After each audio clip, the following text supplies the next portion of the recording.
Assalamualaikum warahmatullahi taala wabarakatuh. Fadilah hadratul Mustafa Muhammad sallallahu alaihi wa alihi wa ahli baitih wa musannif hadzal kitab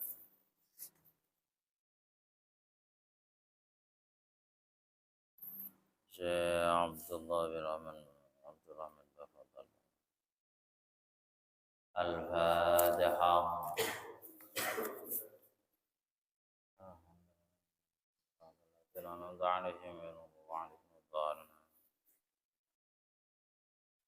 Bismillahirrahmanirrahim. Alhamdulillahirabbil alamin. Wassalatu wassalamu ala sayyidina wa habibina Muhammadin wa ala alihi wa sahbihi ajma'in. Rabbi syrah li sadri wa yassir li amri wa hlul 'uqdatam min lisani yafqahu qawli, amma ba'du. Ma'asyiral muslimin muslimat rahimakumullah, jamaah Masjid Baitul Halim rahimakumullah. Meneruskan pengajian kitab beberapa minggu yang lalu. Bismillahirrahmanirrahim. Faslun fi sunanil julusi bainas sajdatain. Bab ini akan menjelaskan tentang kesunatan-kesunatan yang berkaitan dengan duduk di antara dua sujud. Setiap rakaat kita sujud 2 kali, dipisah dengan duduk. Di sini ada beberapa penjelasan tentang yang berkaitan dengan duduk di antara dua sujud. Wa yusannu fil julusi bainas sajdatain al-iftirashu. Di antara yang sunat, yang pertama adalah posisi duduk kita adalah duduk iftirash. Iftirash itu sama dengan tahiyat awal. Cara duduknya seperti itu. Dengan tahiyat awal umumnya sudah seperti ini rupanya. Jadi kita sudah melakukanlah kesunatan, yaitu duduk dengan duduk iftirash.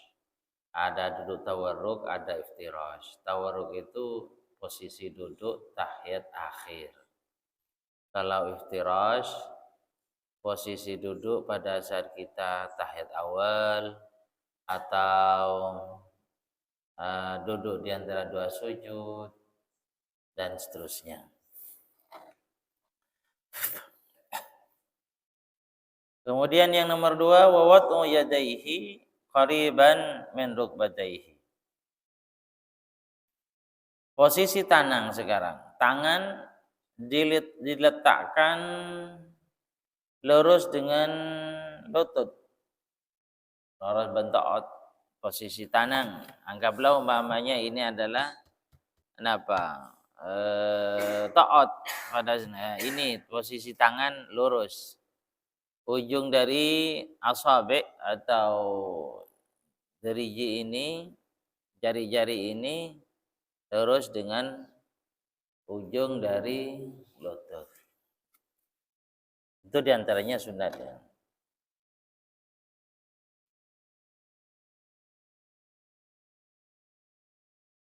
Kemudian wa nashru asabi'ihima. Wa nashru artinya cek merekem. Kemudian wa dhammuhuma. Jadi posisi tangan itu adalah lurus, memanjang, lurus dengan lutut. Kemudian juga dhammu, artinya jangan mencar, tanang cek mencar. Lurus berkumpul. Itu yang sunat ya, tidak wajib. Jadi umpamanya tangan kita tidak ditaruh di atas paha, ya tidak membatalkan sholat.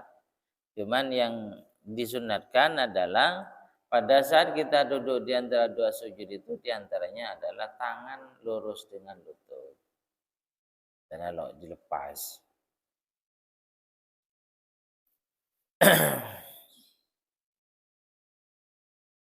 Qailan rabbighfirli warhamni wajburni warfa'ni warzuqni wahdini wa'afini wa'fu anni. Jadi sambil membaca Rabbighfirli. Rabbighfirli, Rabbi wahai Tuhan kami. Ighfirli atau wahai Tuhanku, Rabbighfirli, ampunilah aku. Kemudian warhamni, kasihanilah aku.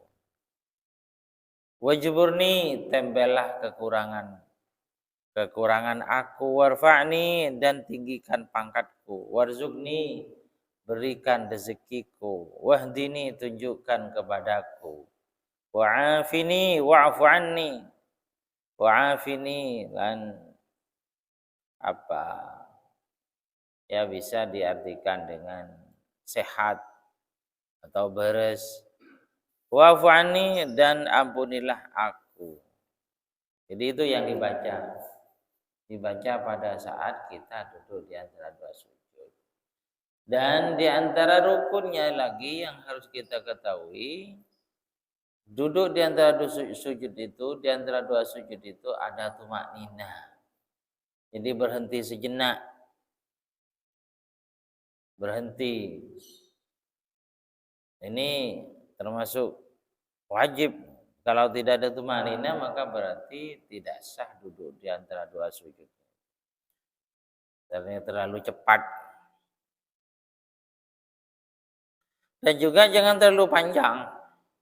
Jangan terlalu lama. Karena termasuk rukun yang pendek. Artinya rukun yang tidak boleh agak lama. Kalau seperti sujud lama kan tidak ada masalah. Kalau seperti duduk di antara dua sujud ini jangan lama-lama. Wa tusannu jalsatun khafifatun lil istiraha qadra julus baina sajdatain.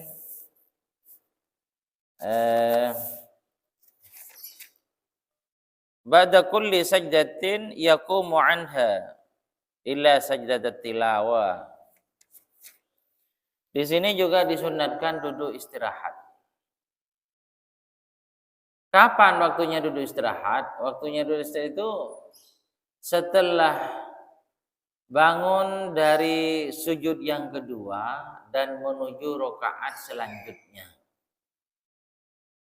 Jadi mau bangun lagi menuju rakaat, anggaplah keempat atau rakaat kedua. Jadi kan sudah dari pertama takbiratul ihram, Allahu Akbar. Kan ruku, setelah ruku setelah i'tidal kan ke bawah sujud. Kemudian duduk di antara dua sujud. Kemudian sujud lagi. Nah, yang setelahnya sujud yang kedua ini mau menuju rakaat kedua, ini berhenti sebentar. Posisi seperti duduk di antara dua sujud. Namanya duduk istirahat. Artinya jangan langsung nyambung ke atas. Berhenti. Allahu Akbar. Nah, jadi umpamanya sujud kan. Pak, ini sujud kedua.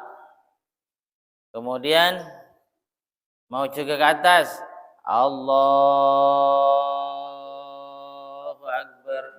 Istirahat dulu. Duduk seperti duduk di antara dua sujud sebentar saja. Jadi namanya duduk istirahat. Jangan nyambung dari rakaat dari sujud yang kedua langsung ke atas, tidak berhenti. Itu tidak melakukan kesunatan duduk istirahat. Jadi duduk istirahat itu baca jalsatun khafifatun lil istiraha. Duduk yang sebentar untuk istirahat.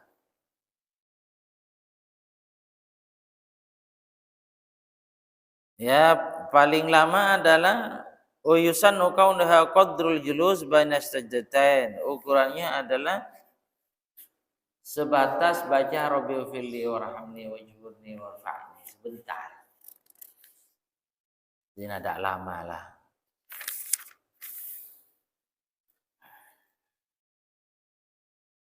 Ila sajdatat tilawah, kecuali sujud tilawah. Sujud tilawah itu tidak usah duduk istirahat.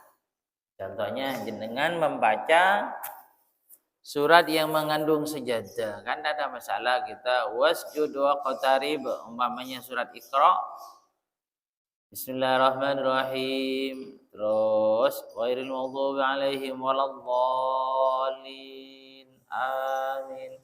Kemudian baca surat Iqra, Iqra sampai terakhir wasjud waqtarib. Kan kita ke bawah pesanan. Nyaman duduk sujud tilawah. Jadi wasjud waqtarib itu kan ayat sajadah. Ayat sajadah kalau umpamanya kita baca dalam sholat itu tidak apa-apa kita sujud. Nah, sujud ke bawah 1 kali, kemudian cegah. Cegah itu tidak usah istirahat, duduk istirahat langsung ke atas. Ini kalau di sini. Jadi duduk istirahat itu dilakukan setiap selesai dari sujud yang kedua dan menuju rakaat berikutnya. Paham?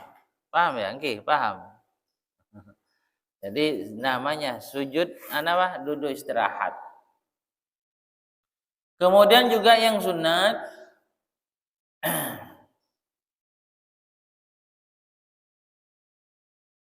wa yusannu likulli musallin al-i'timad biyadaihi ala 'adhi indal qiyam. Dan juga sunat untuk iktimad, untuk membuat kekuatan dengan memegang bumi pada saat kita akan bangkit ke atas. Itu sunat. Iktimad biyadaihi wal i'timad biyadaihi ala 'adhi indal qiyam. Membuat pegangan, kita membuat kekuatan dengan memegang ini bumi pada saat kita mau menuju rakaat selanjutnya. Itu namanya iktimad. Ini kan sunat. Sunat. Itu hal-hal yang disunatkan pada saat kita duduk istirahat dan hal yang berkaitan. Kemudian faslun wa yusannu fit tasyahhud. Sekarang sunanut tasyahhud. Hal-hal yang disunatkan yang berkaitan dengan tahiyat. Tahiyat awal ataupun tahiyat akhir. Di sini dikatakan wa yusannu fit tasyahhudil akhir. Di sini tasyahud awal, tahiyat tasyahud akhir, at-tawarruku. Sunnat duduk tawarruk pada saat kita tahiyat akhir. Tahiyat di budi kisah. Tawarruk ya seperti itu kita kalau terakhir itu. Ini tawarruk namanya. Ada iftirash, ada tawarruk. Illa man kana ali sujudu sahwin, kecuali orang yang akan melakukan sujud sahwi. Dia umpamanya tadi lupa tidak tahiyat awal, kan sunat sahwi. Kemudian setelah kita nyampe pada posisi tasyahud akhir, tahiyat akhir, karena nanti akan melakukan sujud sahwi, maka duduknya adalah iftirash, bukan tawarruk, ya.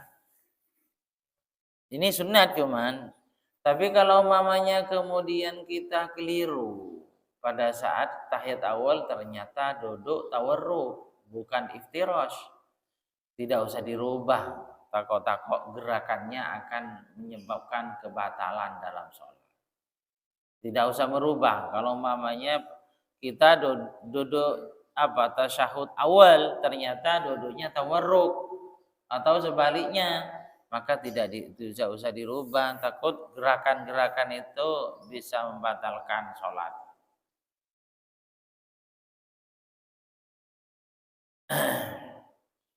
Au masbukun, atau makmum masbuk.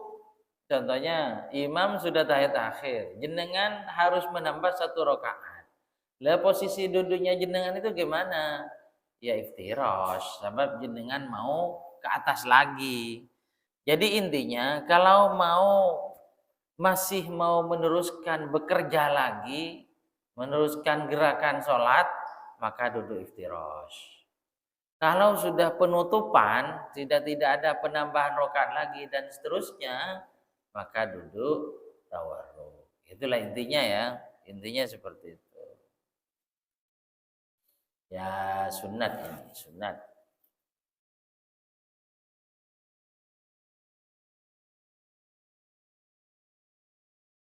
Wa yadau yadahu al-yusra ala fakhdihi al-yusra fil julus li tashahhud wa ghairihi mabsutatan madmumatan muhadiyan bi ruziha tarfar rukbati. Sama dengan tadi posisi tangan pada saat kita tahiyat akhir atau tasyahud sama dengan tadi loros ben koncon pokang artinya bentuk ot. Cuman tangan yang kanan mergem. Karena pada saat kita sampai kepada asyhadu alla ilaha illallah maka tunjuk pejege. Jadi mun sekacer posisi biasa, mun sekanan mergem. Mergem gila seperti ini, mergem. Nah, yang telok nikah sampurna. Telok. Pasti dua pas nikah. Nah, ini namanya bahasa dalam kitab angka seketelo. Angka seketelo Arab ini angka 5 kan. Angka 5 Arab ini yang bolong ini angka 5. Ditambah 3 titik. Nah, tung 2 telok berarti apa angka telok biji. Jadi itu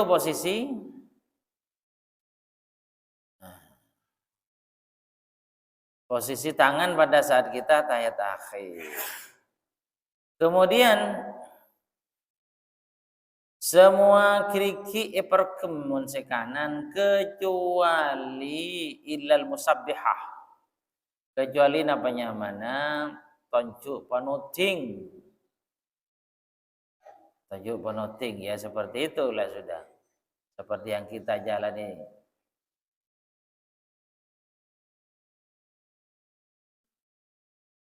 Kemudian wa yusannu rafuha inda illallah. Bila tahrikin laha. Nah, ini di pejeke nih Kang. Pada saat illallah asyhadu la ilaha illallah. Asyhadu la ilaha illallah. Pejeke.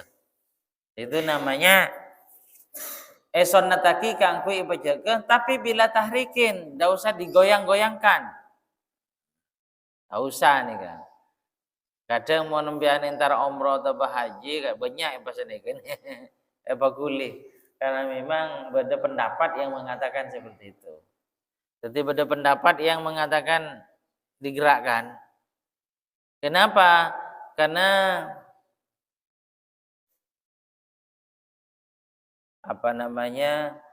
urat yang ada di musabbihah ini sebadan yang toncu panuting ini adalah ada yang lurus atau ada yang nyambung de ate.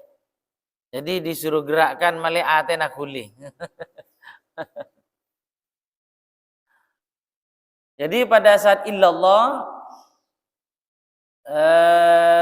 di peceke wa yastadimu bila tahrikin laha dan terus sampai kita manggil salam.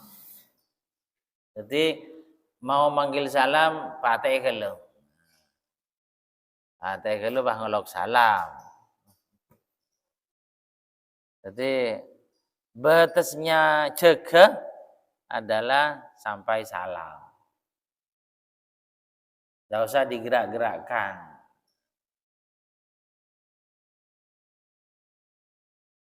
Makruh di sini. Cuman masih ada juga yang mengatakan disuruh gerak-gerakkan karena memang ada hadis. Cuman hadis itu kenapa? Ada yang pengertiannya beda.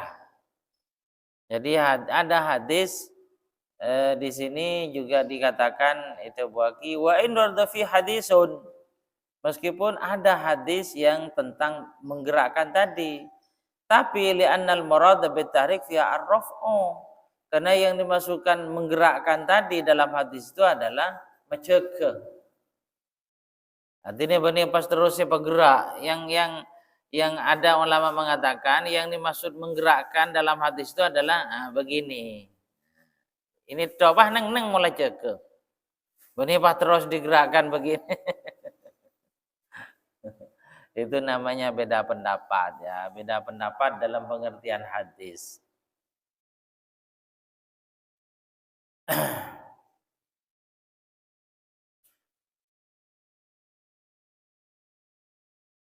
Wa aqbalu tasyahud. Bacaan tahiyat yang paling sempurna adalah at-tahiyyatul mubarakatuh dan seterusnya sebagaimana kita yang baca itu. Itu tahiyat. Jadi at-tahiyyatul mubarakatuh salawatut thayyibatu lillah. Assalamu alayka ayyuhan nabiy wa rahmatullahi wabarakatuh. Ini adalah bacaan-bacaan pada saat Rasulullah atau Kanjeng Nabi Isra Mi'raj. At-tahiyyatu itu adalah bacaannya Kanjeng Nabi. Kemudian Assalamu alayka ayyuhan nabiy wa rahmatullahi wabarakatuh itu bacaannya Allah. Jadi Assalamu alayka ayyuhan nabiy wa rahmatullahi wabarakatuh bahasa Maduranya semoga kamu selamat wahai Muhammad. Jadi pada saat kita sholat itu sebenarnya kalau umpamanya kita resapi enak. Assalamualaikum ayuhan nabi wabarakatuh. Kanjeng Nabi panjenengan mantar selamat. Nanti assalamualaikum itu kepada Rasulullah itu. Assalamualaikum ayuhan nabi wabarakatuh. Semoga kamu selamat. Kita mengatakan kamu dalam sholat itu batal kecuali kepada Rasulullah. Kamu itu kan berbicara. Umpamanya jenengan tempat sholat, pada ada orang manggil. Ini miliknya siapa sarung? Pak jenengan ngocak, kamu batal. Batal, sholatnya batal karena dianggap berbicara. Kalau kepada Rasulullah tidak. Assalamualaikum ini kepada Rasulullah. Assalamualaikum ayuhan nabi rahmatullahi wabarakatuh. Semoga engkau atau kamu selamat wahai Rasulullah. Terus kita itu pemantep pada saat ini sebenarnya enak. Mantar Kanjeng Nabi paring selamat. Kemudian assalamu alayna wa ala ibadillahi sholihin. Ini semoga saya selamat dan juga orang-orang yang soleh. Semoga ini adalah mewakili orang banyak. Berarti kami. Semoga kami. Artinya saya dan jemaah yang lain. Termasuk juga keluarga saya. Itu semoga selamat. Jadi panjenengan nih ke pemantep nih Kak. Assalamualaikum warahmatullahi wabarakatuh.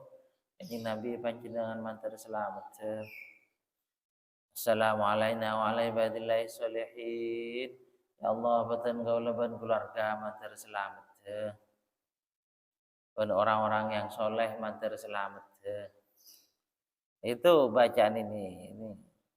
Kemudian asyhadu an la ilaha illallah wa asyhadu anna Muhammadan Rasulullah. Artinya bersaksi bahwa tidak ada Tuhan kecuali Allah, bersaksi bahwa Rasulullah adalah utusan Allah. Jadi sambil lalu kita resapi makna-makna dari bacaan-bacaan sholat itu. Kemudian setelah itu baca sholawat. Bagaimana bacaan sholawat? Wa akmalus sholati ala nabi.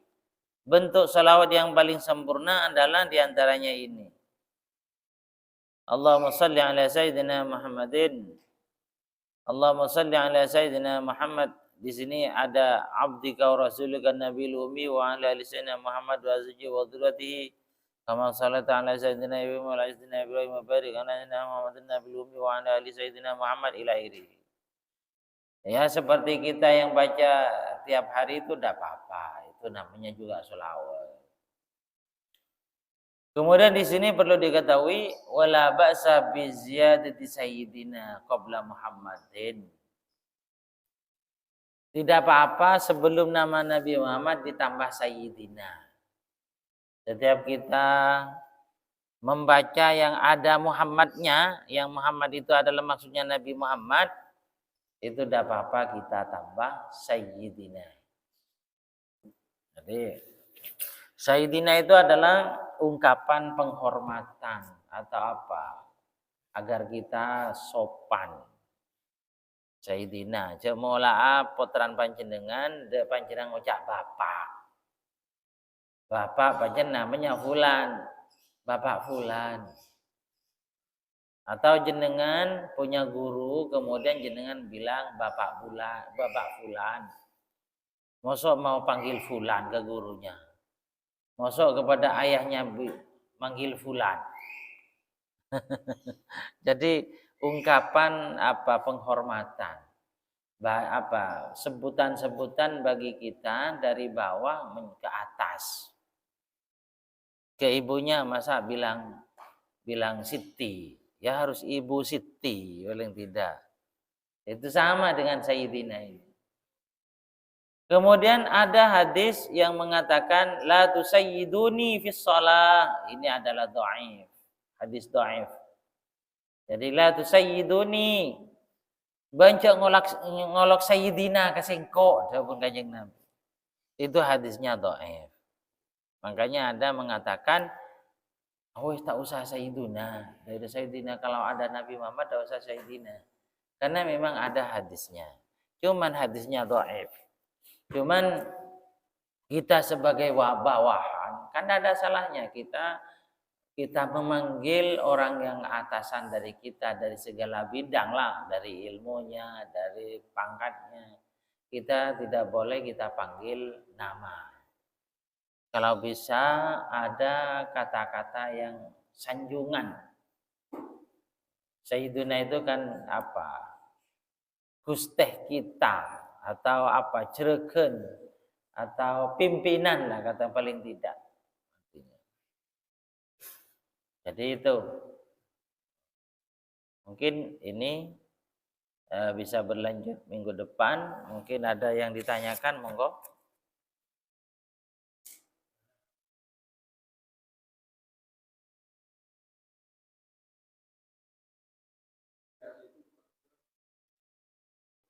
Kendor. Dah begitu tarik. Di sini, nah, jadi di sini wa yusannu raf'uha, sunnat mengangkat telunjuk ma imalatiha qalilan, condong sedikit, berarti benipah tanyeng, condong sedikit, agak biluk dikit. Jadi bukan tanyeng, bukan. Qalilan, di sini dikatakan ma imalatiha qalilan.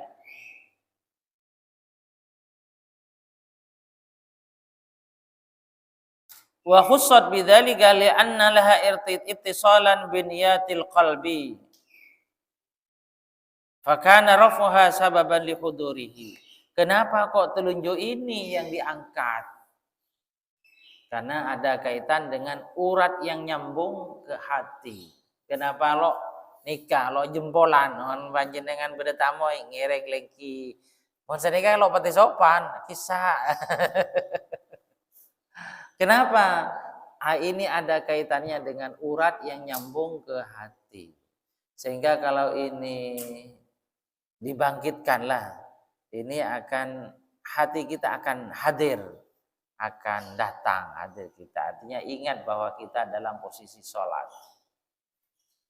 Jadi apa? Bukan pas tanyang tidak, artinya bekendor didik. Udah boleh ya, Tere? Gimana?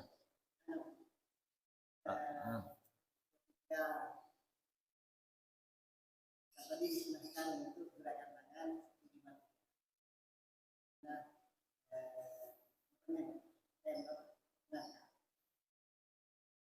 dan sebenarnya ketika selesai sholat ini matikan itu apa ketika sebelum salam setelah salam. Kemudian ini kan apa di sini kan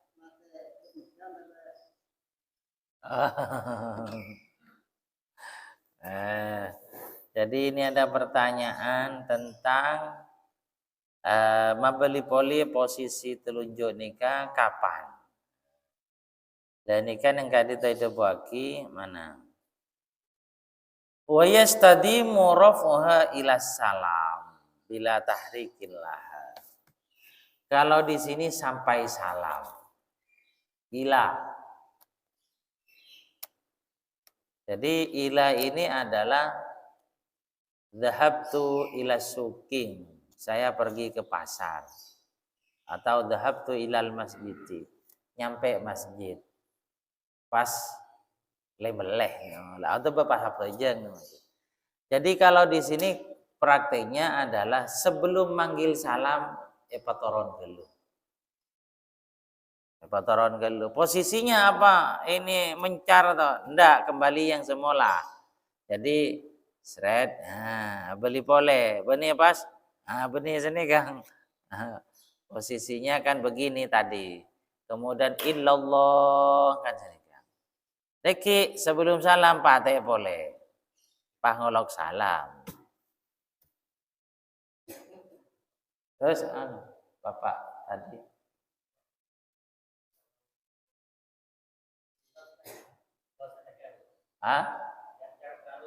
iya agak sama. Jadi tidak terlalu tanyang.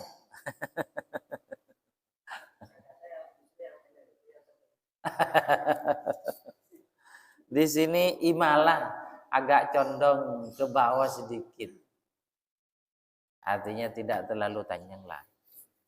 Mungkin ada lagi? Monggo.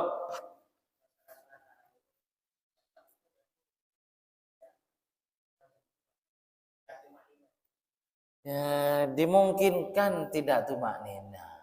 Dimungkinkan. Jadi pada saat kita ruku, kemudian i'tidal, kemudian sujud, duduk di antara dua sujud kan memerlukan tumaknina. Kalau terlalu cepat bisa saja tumaknina tidak ada. Sedangkan tumaknina termasuk rukun sholat. Kalau rukun sholat tidak dikerjakan berarti bermasalah. Bisa sholatnya tidak sah kan muang bektonya. Sudahlah pakai terawih yang enggak biasa-biasa, jangan terlalu cepat.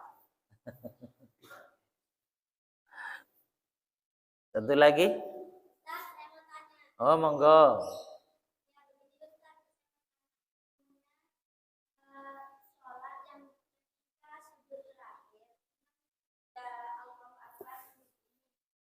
Tahiyat.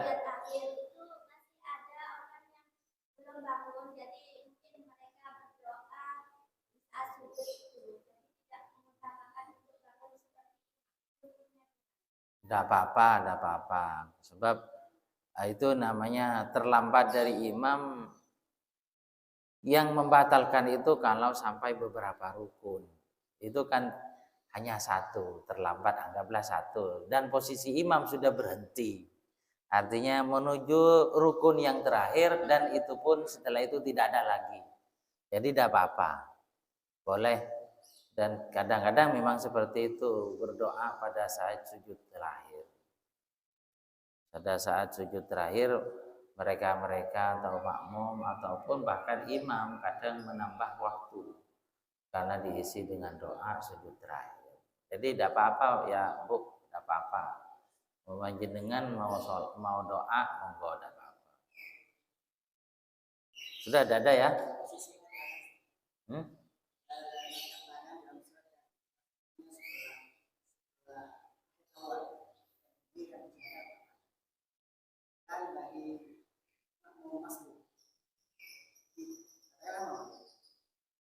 Kalau imam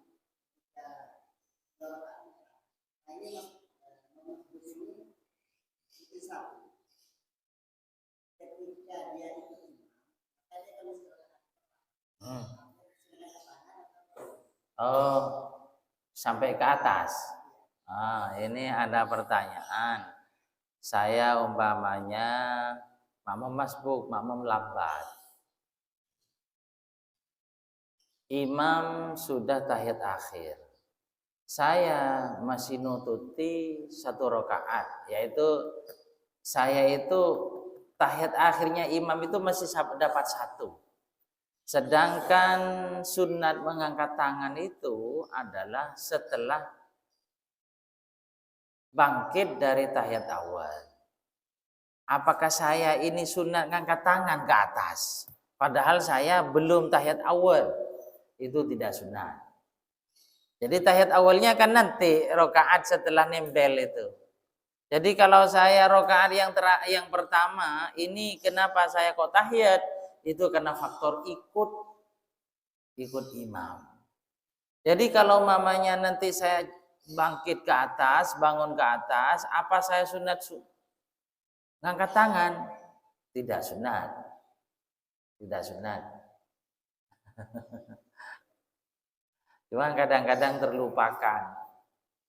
Pada saat kita bergabung dengan imam, meskipun kita masih belum tahiyat awal, ke atas biasanya ngangkat tangan juga. Itu tidak sunat.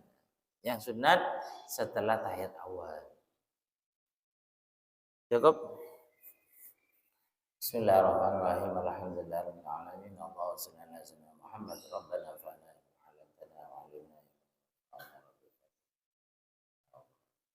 wa sallallahu ala sayyidina Muhammadin walhamdulillahi rabbil alamin. Al-Fatihah.